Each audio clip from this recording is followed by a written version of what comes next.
Joining us now is Alisa Harrison, who is Senior Vice President for Global Marketing and Research for the National Cattlemen's Beef Association.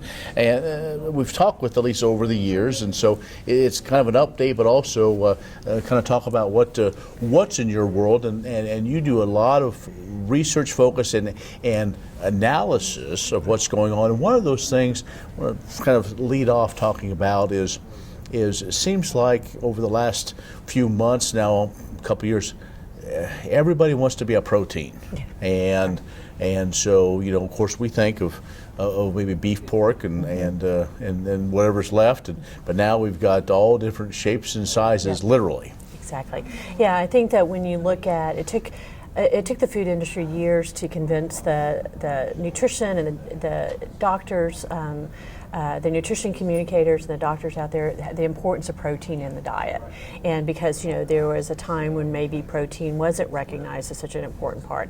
Well, now everybody embraces the important role of protein, whether it's the keto diet or paleo, or it's very high protein. So everyone jumped into that market. So we are seeing new plant-based products come to market that are trying to say that they're replacing meat as that top protein. And of course, our job at the Beef Checkoff, under the Beef It's What's for Dinner brand, which is what we promote, our whole goal is to make sure that beef stays the #1 protein choice for consumers. And so we're talking to consumers, we're doing a lot of research, and consumers continue to have beef right up there at the top of that spectrum. Chicken, beef, are at that top. And then you go all the way down. There's probably 40 different choices of consumers today, all the way down to cricket powder.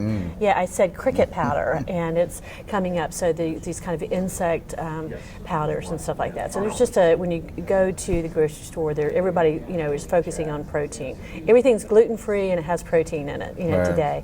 But when you look at really what consumers are buying, they still have a love affair with beef. Beef demand is high. We're selling more beef today than we have since 2012 at a higher price. So that demand is there and the consumers still love it. And even though there's more choices for consumers today, consumers are eating about the same amount of beef today than they were. Actually, they're eating more beef today than they were 5 years ago.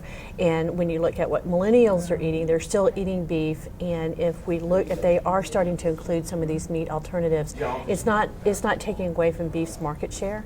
But so our goal under the Beef It's What's for Dinner brand is to make sure that stays that way, and that it doesn't start to take away any of our market share. I think it's kind of 0.05% of these meat alternatives are in the marketplace today, and the rest is beef. So very small, but it's getting a lot of attention, a lot of discussion. What it has done is raised issues about how we produce food in this country, and particularly beef.